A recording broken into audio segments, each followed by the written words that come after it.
Ce dimanche 16 janvier 2022 est une date mémorable pour le peuple béninois. 45 ans déjà qu'un groupe de mercenaires a tenté de s'en prendre au régime de feu général Mathieu Kérékou, mais ils seront très tôt mis en déroute. En souvenir à leur mémoire, le dépôt de gerbe a été fait ce matin à la place des Martyrs. Le compte-rendu est à suivre. Café Média Plus du 334e numéro a abordé deux thématiques. Il s'agit des manifestations terroristes dans le nord du Bénin et les axes phares du programme d'action gouvernementale 2 dans les domaines de la culture, du tourisme et des arts. Et puis, les apprenants en fin de formation de la 48e promotion en informatique de gestion documentaire ont reçu leur diplôme de fin de formation après 12 mois de dur labeur. Voilà pour le sommaire.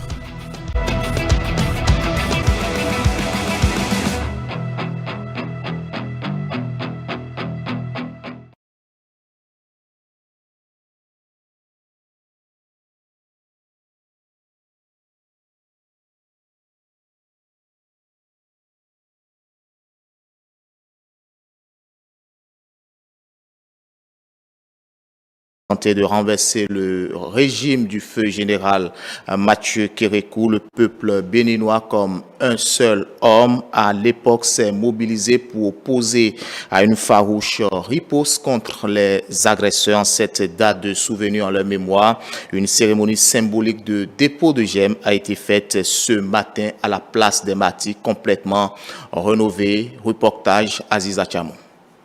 C'est une date du 16 janvier 1977 qui restera à jamais gravée dans les mémoires. 45 ans après cette farouche riposte contre les mercenaires, les souvenirs sont encore vivaces. Pour ces vaillants hommes de la patrie tombés les armes à la main, ils reçoivent ici en leur mémoire les honneurs de la nation. Dépôt de gerbe, chant au monument aux morts, puis revue de troupes sont les temps forts de cette cérémonie quoique sobre, mais pleine de sens. C'est un sentiment de courage et de conviction. Vous savez, nous parlons d'esprit de corps et cela éveille en nous le souvenir d'unité. Si ensemble nous sommes unis et que nous parlons le même langage et le sang de ceux qui sont tombés pour empêcher que ces terroristes puissent occuper le Bénin ne pourront jamais le faire. Les Amazones ont donné l'exemple. Ceux du 16 janvier ont donné l'exemple. Tout récemment, les soldats également et officiers ont donné leur exemple. Leur sang parle et dit du courage. Parlons le même langage et empêchons que, quels que soient ces microbes, que rien ne puisse détruire et pénétrer le corps qui représente le Bénin en entier et l'armée en général, et que l'unité, que nous puissions parler le même langage partout. Il était aussi là, ce 16 janvier 1977. Le général Maman Sika garde encore beaucoup de souvenirs et exhorte la jeune génération à s'inspirer de ce type de modèle. On était nombreux qui aurions pu périr, mais les autres ont été au-devant les premiers. Et ils sont morts en défendant la patrie, en défendant la liberté du peuple béninois. Et je pense que ce souvenir hideux de l'attaque des mercenaires doit être immortalisé en disant « Place des martyrs ». La preuve, vous avez 7 qui ont perdu la vie en défendant le territoire national. Aujourd'hui, il faut galvaniser l'énergie des jeunes en disant « Place des martyrs » pour qu'ils sentent que même s'ils perdent la vie, ils ne sont pas morts inutilement. Pour les enfants de ces hommes tombés sur le champ de bataille, c'est un motif de satisfaction pour elles de voir aujourd'hui une place du souvenir complètement rénovée. Aujourd'hui, vraiment, c'est spécial parce que depuis là, on pleurait du monument. C'était défectueux là. Mais aujourd'hui, on n'est plus que content. Au nom des enfants des martyrs, il y a mon nom là. Ah, regardez, tout est nickel. Le chef de l'État et son gouvernement, ils ont piqué haut. Au président Patrice Talon, on va dire Kunao, Kunao. Vraiment, je suis ravie de voir la place bien propre comme ça. Aujourd'hui, je suis fière que les autorités ne nous oublient pas. Donc, tout ce qu'on vient ici, à la place des martyrs, pour dire chaque fin d'année là, je sais que ça ne rentre pas dans leurs oreilles pour sortir par l'autre, à droite pour sortir à gauche. Donc je les remercie beaucoup de ce qu'ils ont fait. Ils ne sont pas faits pour nous, ils ont fait pour eux, pour la nation, pour le Bénin. C'est bon. Mais ce que je demande, il y a des gens qui ne connaissent même pas. Si on dit même 16 janvier, là, les gens ne connaissent pas. Il y a beaucoup d'entre nous qui ne connaissent pas. Avant là, ce que les gens ont amené pour faire la guerre contre le Bénin, on fait sortir ça et tout le monde voit ça. Donc, de faire sortir ça là, à ces occasions. Toutes les années qu'on vient ici, on n'est pas en joie, on n'est pas content. On a vu qu'ici là, ils ont abandonné. Mais aujourd'hui, quand on est arrivé aujourd'hui là, c'est comme on nous a donné des milliards en valise. Hein. On est trop contents parce qu'ils ont bien arrangé, ils ont bien fait ici. Et vraiment, ce que j'ai perdu, je suis trop content. Et je remercie notre gouvernement. Au-delà de cette joie qu'elle manifeste, un appel est vivement lancé à l'endroit du gouvernement afin que leur situation sociale soit revue.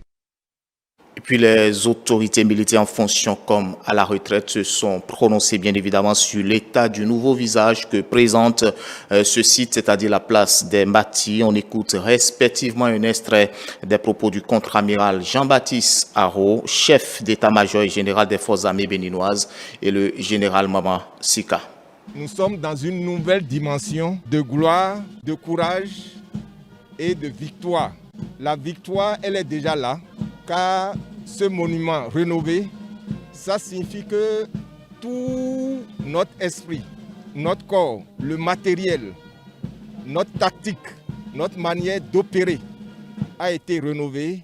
Et quelle que soit la stratégie de l'ennemi, il n'y aura pas une pénétration au niveau du territoire béninois. Moi, quand je suis arrivé, j'ai été heureux de voir la place réfectionnée et bien réfectionnée. Parce que pour nous militaires, c'est honneur et patrie. Et en venant ici, on fait honneur à ces jeunes-là. On fait honneur à ceux qui ont donné leur vie pour la patrie. Je vous invite à présent à suivre ce magazine consacré au rappel historique, bien évidemment, des faits marquants de l'agression du 16 janvier 1977. Intention du commandant Force Oméga. Concentrer tous ses moyens sur la capitale Cotonou. Mission, éliminer le régime actuel, mettre en place l'équipe nouvelle issue du Front de libération et de réhabilitation du Dahomey. Nous étions le 16 janvier 1977. Tout s'était passé à l'improviste ce jour-là, sur l'aéroport de Cotonou. Un groupe d'une centaine de mercenaires armés jusqu'aux dents, compte fini avec le président marxiste-léniniste Mathieu Kérékou. Le dimanche 16 janvier 1977, notre pays a été agressé par des mercenaires. À la solde de la France, ces mercenaires qui étaient dirigés par le colonel Gilbert Bourgeot, alias Bob Denard. Et ils sont venus agresser notre pays pour tenter de renverser le gouvernement militaire révolutionnaire mis en place à l'issue du coup d'État du 26 septembre 1912 et qui était dirigé par le commandant Mathieu Kérékou à l'époque. Des tirs bien nourris ont été entendus ça et là dans la capitale économique. La riposte était en tout cas très rude. Il faut attendre 3 heures pour que l'armée béninoise va contenir les assaillants qu'elle réussira à mettre en déroute. Mais cela a échoué. Ça a échoué pour, selon les informations que nous avons reçues, pour des raisons techniques, parce que l'avion qui devait amener les mercenaires dans notre pays a connu un léger retard. Normalement, l'opération devait être enclenchée à 5 heures et l'avion a eu une panne au Gabon et c'est à 7 heures que les gens sont venus ici. Donc, et le peuple s'était déjà levé. Donc, cette opération a permis donc, de les repousser jusqu'à leur dernier retranchement. Bob Denard se trouve rapidement confronté à l'armée béninoise. Le président Mathieu Kérékou passe un message à la radio. L'alerte générale est donnée dans tout Cotonou.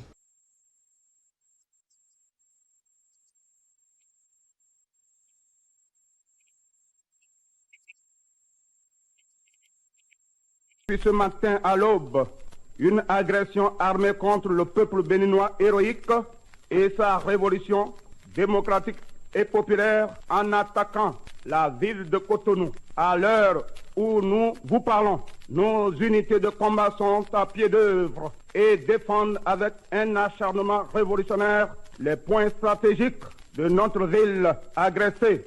Nul doute que nous vaincrons. Quand j'ai entendu l'alerte, j'ai cru devoir sortir et voir ce qui se passe dehors.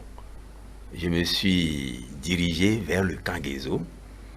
J'étais à la hauteur de l'actuel hôpital des armées quand j'ai vu passer le cortège du président allant de chez lui vers le camp. Donc, il est rentré au camp et dès qu'il est rentré, un soldat m'a dit « Retournez à votre base pour organiser la résistance avec vos militants. » J'ai compris que ma place n'était pas au camp.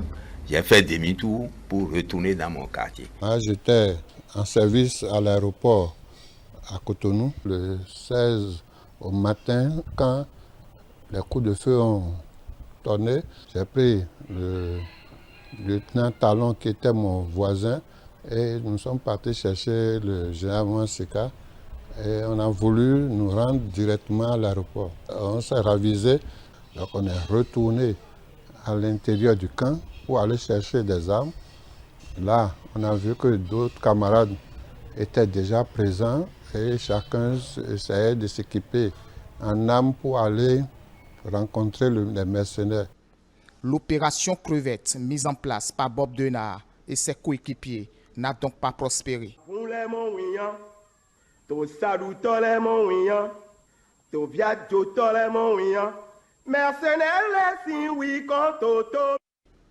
Dans la précipitation de l'évacuation, les assaillants ont laissé sur le tarmac de l'aéroport des armes, mais surtout une caisse censée avoir donné de précieux renseignements au régime de Kérékou. Véritablement, il y a eu un élan populaire.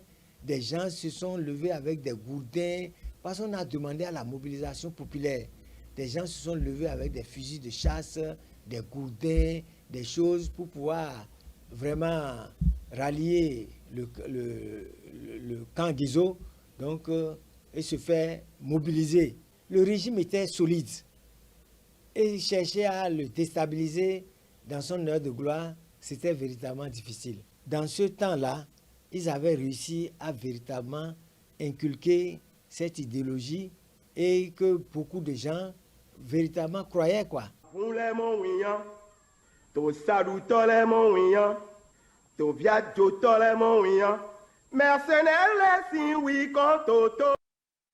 Et puis après quelques jours de repos, la coordination du club Café Média Plus renoue avec ses activités ce vendredi 14 janvier 2022 pour le compte de la 334e numéro.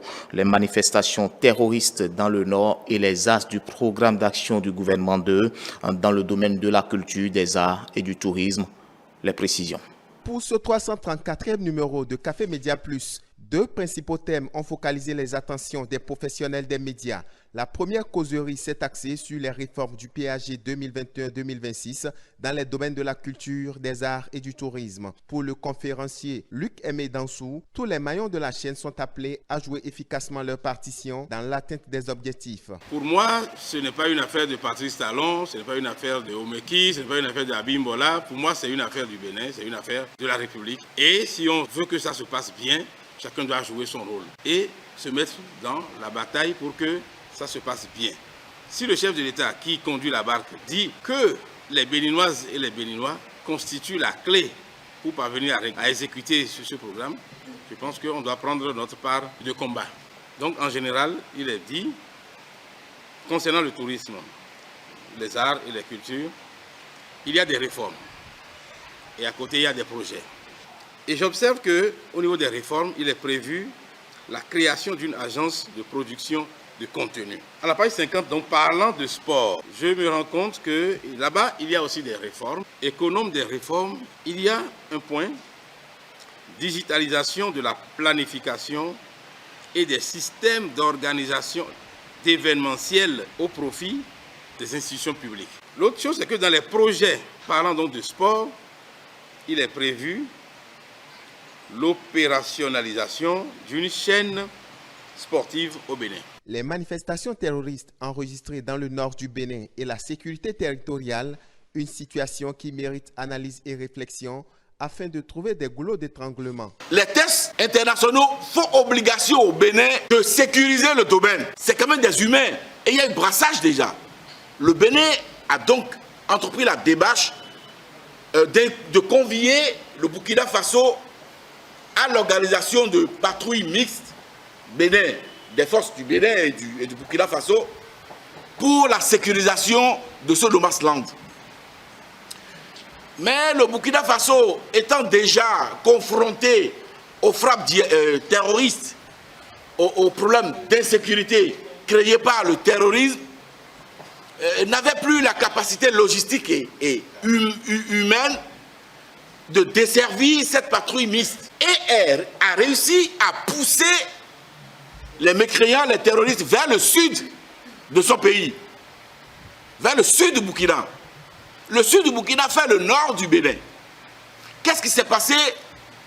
Ces terroristes ont donc établi les 68 km² comme zone logistique, comme zone de repli tactique, comme base de confort. Pour Distel Amoussou, consultant en communication, l'État jouera pleinement sa partition, certes, mais avec le concours et la veille permanente de la population. La question de la sécurité est une question qui incombe à tout le monde. Comment est-ce que vous voulez que les populations qui sont dans les communautés aujourd'hui ciblées ou au devant de la scène puissent informer les forces de défense et de sécurité s'ils ont la peur que vous allez les traiter d'agents de renseignement? Mais comment est-ce que nous allons pouvoir combattre le mal terroriste si le chef du quartier, à qui la loi fait obligation, ou le chef de village, à qui la loi fait obligation d'avoir une liste exhaustive de tout le monde dans son village et de son quartier, les mouvements de locataires auxquels nous assistons devaient être suivis par les chefs de quartier de village.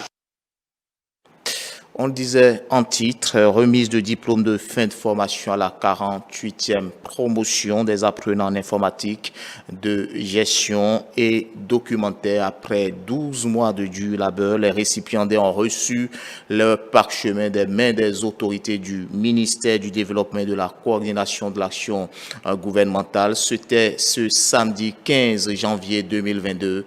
Les précisions. Ils font partie de la 48e promotion des bénéficiaires de la formation du centre de formation du ministère du Plan et du Développement. Ils reçoivent leur diplôme de fin de formation en informatique et technique de gestion documentaire après 1 an de dur labeur. Ces 52 semaines ont été très éprouvantes pour les uns et pour les autres. Mais aujourd'hui, vos visages que je vois luisants et rayonnants traduisent un heureux dénouement. Cela prouve donc qu'aux heures difficiles de travail et de sacrifice succèdent des instants de joie et de bonheur. Conduit par un collège d'enseignants chevronnés, expérimentés à l'écoute des apprenants, cette formation a la particularité d'offrir aux récipiendaires l'accès direct au concours de recrutement dans la fonction publique et privée. Les statistiques des résultats obtenus se présentent comme suit. Sur les 65 apprenants inscrits au titre de l'année 2021, 10 ont abandonné pour diverses raisons, soit un taux d'abandon de 15,38% et 55 apprenants ont régulièrement suivi les cours, soit un taux réel de participation de 84,62%. Ainsi, à l'issue des résultats des contrôles continus de la première et unique session, 53 apprenants sur les 55 ont été déclarés admis, soit un taux de réussite de 96,36%. Comptant sur le sens des exemplarités de probité, de dévouement, de respect du bien public et de patriotisme, tout en remerciant les autorités du ministère, la représentante des lauréats Martel. Ce parchemin, loin d'être un petit diplôme, constitue une véritable valeur ajoutée aussi bien pour nous, les bénéficiaires, que pour le centre de formation et nous habilite également à espérer les retombées de cette plus-value. Point n'est besoin de souligner la qualité de la formation reçue par les apprenants dans ce centre de référence qui ne cesse de faire le bonheur des parents que nous sommes. Au regard des résultats exceptionnels de la 48e promotion et aussi de la qualité de la formation, le représentant du ministre ajoute: Vos sacrifices et efforts consentis n'ont pas été vains, puisque vos enfants sont maintenant outillés grâce à cette formation de qualité qu'ils ont reçue et pourront s'imposer sur le marché du travail en mettant leur savoir-faire au service des administrations publiques ou privées, en apportant leur pierre à la construction de l'édifice de la nation commune, le Bénin. Le centre de formation en informatique et en technique de gestion documentaire a été créé en 1990 et a formé 48 promotions, plus de 2000 apprenants qui ont reçu le parchemin. Merci de nous avoir suivis, mesdames et messieurs. Suivez-nous sur l'ensemble de nos plateformes digitales, notre site internet, notre page Facebook E-Télé en direct, notre compte Twitter E-Télé Live, notre chaîne YouTube E-Télé Bénin et en direct via notre application iOS et Android E-Télé Bénin. Très bonne suite des programmes.